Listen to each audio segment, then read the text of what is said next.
Most of the attention in Detroit that week went to the leaderboard. 3 players tied the course record on 3 consecutive days. The world number 3, Cameron Young, was in the mix.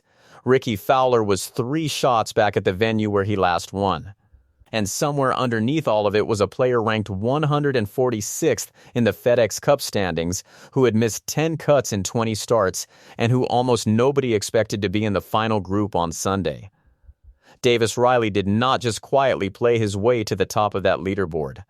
When he got there, he explained why he had kept turning up during the worst season of his career, and the answer had nothing to do with golf. His wife, Alexandra Patton, was at home waiting on news of their own, due at the end of August. This week carried weight beyond a standard tournament stop, because rocket companies decided they would no longer sponsor the annual event. That made the 8th playing at Detroit Golf Club the final one. Rickie Fowler is one of just 6 players to have competed in every single edition, and he described the decision plainly. It's been fun for me to have a partnership with Rocket and see this event make its way here because that was always a dream of theirs to have an event back in Detroit, and to see it continue to grow over the years felt like it just kept getting bigger and better, he said. He added, "It is a bummer, but it's been a lot of fun, like I said, to be a part of it. Fans have always been great to me here. The purse was $10 million, with $1.8 million going to the winner, along with 500 FedEx Cup points. The playoff math mattered to almost everyone near the top. Only 2 tournaments remained on the schedule, the Rocket Classic and the following week's Wyndham Championship. The top 70 in the standings advanced to the FedEx St. Jude Championship in Memphis. The top 50 move on to the BMW Championship. Only the top 30 earn a tee time at the Tour Championship at East Lake, where $40 million is up for grabs. The scoring context is essential to understanding what happened. Peter Malnati opened with a 61 on Thursday. Cameron Young matched it on Friday. Rasmus Hjegaard matched it again on Saturday. The venue had been renovated and now plays as a par 70. Jake Knapp had set the previous course record with a 61 in 2025 when the course was a par 72. This was a birdie-heavy week, and that fact shaped Sunday. 3 storylines were building at once, and all 3 collided in the final round. The numbers behind Davis Riley entering Detroit were difficult to look at. He had missed 10 cuts in 20 starts, including the previous week's 3M Open. He had recorded just 1 finish inside the top 40 all season as an individual, not counting the T20 he shared at the Zurich Classic of New Orleans. He had not finished better than a tie for 42nd since early April. His world ranking told the same story. He had been 53rd in the official world golf ranking and had since fallen to 180th. He arrived in Detroit sitting 146th in the FedEx Cup standings, far outside the 70 places he needed. Then came the part that made the week different. Davis Riley admitted there were days this season when he did not feel like showing up at the golf course at all. His wife, Alexandra Patton, is expecting their first child at the end of August. That is what had been pushing him to keep going. She's definitely at home working hard, just as hard as I am, if not harder than I am out here this week, Riley said. She's growing a human and trying to get ready for all that. I owe her everything. I'm thankful for her to go through pregnancy and probably to deal with me on tough days on the golf course. He also spoke about the wider group around him during the difficult stretch. I'm just lucky, honestly, to have the people around me who picked me up when I've been down, he said. I couldn't do that without the people around me, so I have them to thank just as much as anyone. On Saturday, he summed the situation up in one line. The Riley clan's adding one and I couldn't be more excited, he said. Alexandra Patton and Davis Riley met as students at the University of Alabama. She studied hospitality management, meeting and event planning, and she was a cheerleader for the Crimson Tide football team. She graduated in 2019. The couple started dating in 2017. Davis Riley proposed in February 2022 with a studded diamond ring, getting down on one knee in front of a lake. He confirmed the news on Instagram, writing, "Little more exciting off week than most. Can't believe I get to spend the rest of my life with my best friend. I love you, Alexandra Patton." They married 10 months later on the 17th of December. Details of the day were largely kept private, though Davis-Riley shared a few pictures and wrote, "Can't wait to spend the rest of our lives together." Alexandra Patton was born on the 21st of April, 1997 in Dallas, Texas. According to her LinkedIn page, she has worked at Deloitte since 2021, holding the roles of recruiting coordinator and executive coordinator. She also reportedly holds a part-time position as an instructor at the Pilates bar. Unlike some other wives of high-profile golfers, she keeps her Instagram private, though she is known to support her husband at multiple stops through the year.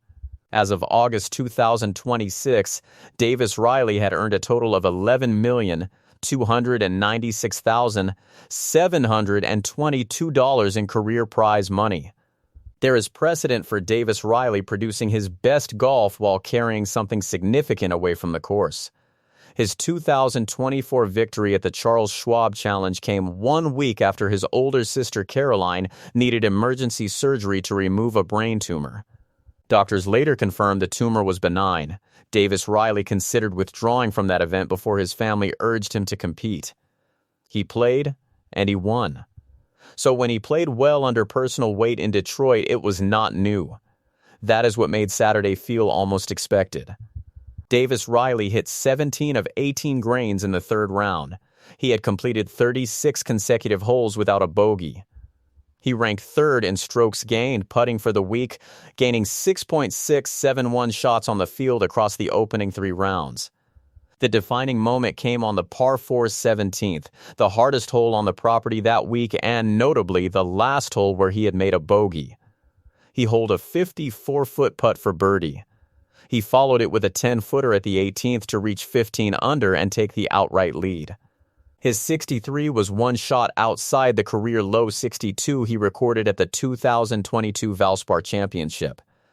His 54-hole total of 195 matched his career best in an individual stroke play event. "There's been a lot of ups and downs," Riley said. "I'm just excited that I've started to put the things together and have a chance." He also reflected on how long it had been since he found himself in this position. "It's been a while since I've been in this position," he said, referring to the Sony Open. "This week I've just tried to I was just telling myself to play golf, just get lost in the enjoyment of just hitting golf shots, cancel out the noise to the best of my ability," he added. "I guess to put it into detail is just be in the process with my caddy and just enjoy that process of hitting golf shots. That brings out the best of me." He also said the whole game's kind of trending and getting in the right direction. This was his 4th career 54-hole lead or co-lead on tour. He converted from the front at the 2024 Charles Schwab Challenge, finished second at the 2022 Valspar Championship, and tied for 6th after leading this season's Sony Open in Hawaii through 3 rounds. There was a lighter moment, too. Asked whether he had a song or artist lined up for the drive to the course on Sunday, Davis-Riley answered, "We know 7 Mile, Eminem."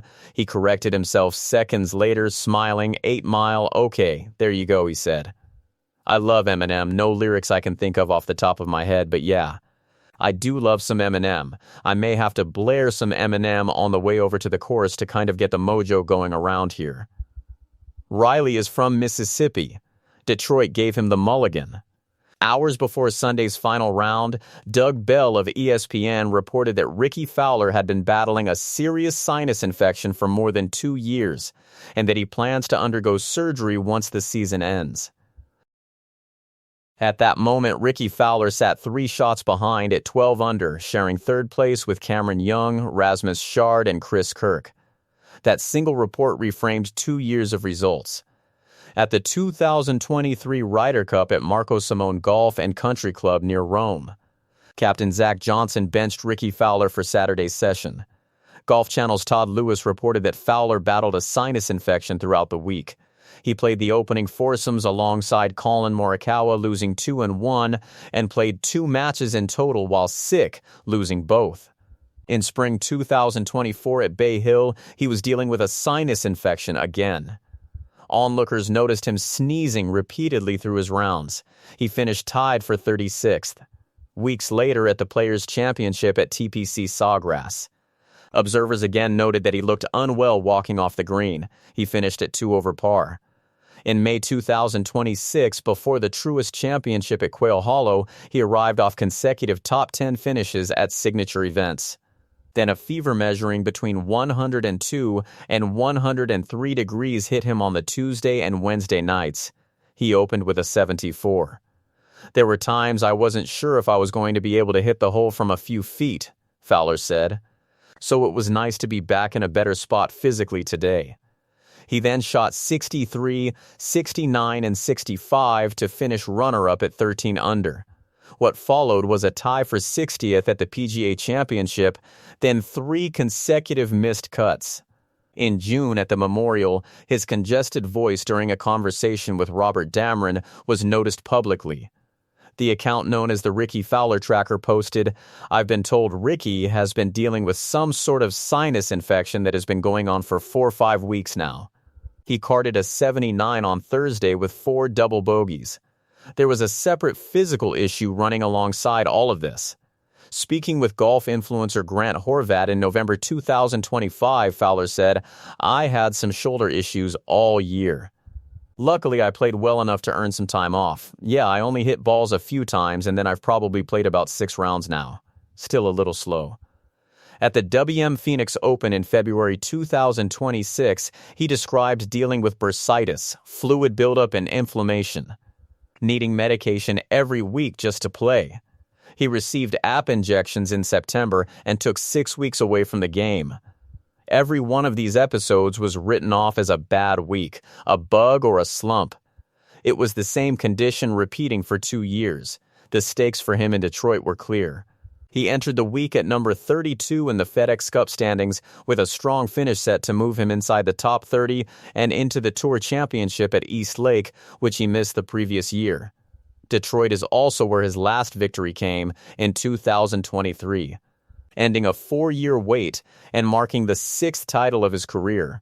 He has not qualified for the Masters since 2024. Among those near the top of the leaderboard, he had the best final round scoring average on tour that season at 68.46, 9th overall. Michael Brennan, age 24, sat alone in second at 14 under. He made 8 straight birdies on Thursday, 1 short of the tour record, opening with a 65. The former Wake Forest player won the 2025 Bank of Utah Championship as a sponsor exemption in his first start as a professional. He entered the week 106th in the standings and admitted he had been putting pressure on himself. It was really nice to get off to such a hot start, kind of get you into the round and know that you're playing good and you've kind of got a game for the day, Brennan said. On what a first title would mean, he said, "It would be awesome. It would be great." Rasmus Højgaard made the cut on the number at 3 under, then shot a bogey-free 61, the lowest round of his career in his 183rd tour round, jumping 62 spots. The Dane has 5 DP World Tour wins, most recently in 2024, and 1 Asian Tour title but no PGA Tour victory. "It was a good day. Felt like my whole game sort of came together today, and that was good fun to finally experience that again," Højgaard said. "Today I stayed present, I didn't get ahead of myself, and yeah, that's the game plan for tomorrow, take 1 hole at a time." Chris Kirk shot 66 and was runner-up at this event the previous year, losing a 3-way playoff to Aldrich Potgieter. Cameron Young, the world number 3, tied the record on Friday, then posted 68 and missed an 8-foot birdie putt at the 18th. Siwoo Kim began his week by making a wrong turn into Canada and being stopped by Border Patrol for over an hour without his passport, then shot 65 with a double bogey at the 16th and a birdie at the 17th. Xander Schauffele shot 67 and sat 4 back. Rain fell overnight and into Sunday morning, though less than projected. Tee times were moved up with threesomes going off between 10:33 and 12:45. The weather cleared and turned windy.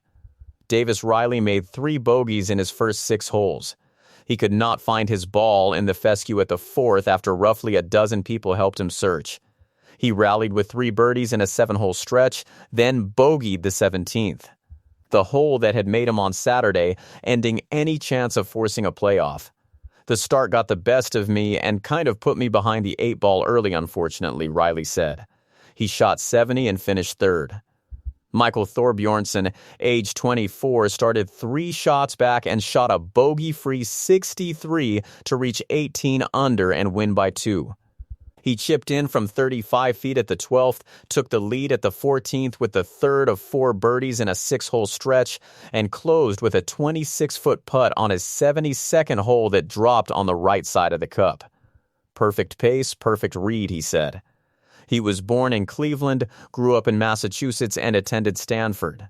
He won the 2018 United States Junior Amateur over Akshay Bhatia. He went straight to the PGA Tour in 2024 as the #1 player in the PGA Tour University ranking. I think it's one of the best programs in golf, he said. It's changed all of our lives. He arrived in Detroit 69th in the standings and sealed his playoff place. Just to be in the playoff for the first time is very exciting, he said. It's great to be playing against the best players in the world. He added it was such a battle playing with some great players. Everyone was in the mix after 9 holes. He is the 8th first-time winner of the season and the 2nd in a row following Jackson Koiven at the 3M Open. Xander Schauffele shot 65 and finished 2nd. I played really well and he just beat me straight up, so hats off to him, Schauffele said. Rasmus Skaard shot 68 and finished 4th alone. Hideki Matsuyama with a 64, Matt Wallace with a 67, and Christopher Ventura with a 68 tied for 5th. Rickie Fowler faded from the top 5.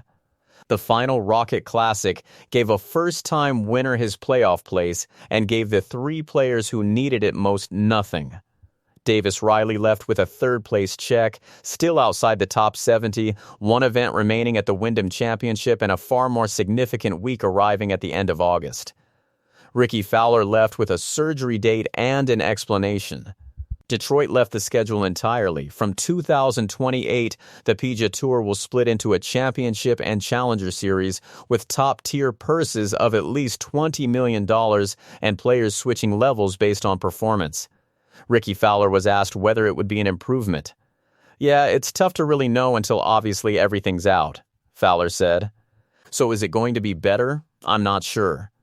I think it helps, like I said, simplify things and give a little clearer idea for the player, for the fans."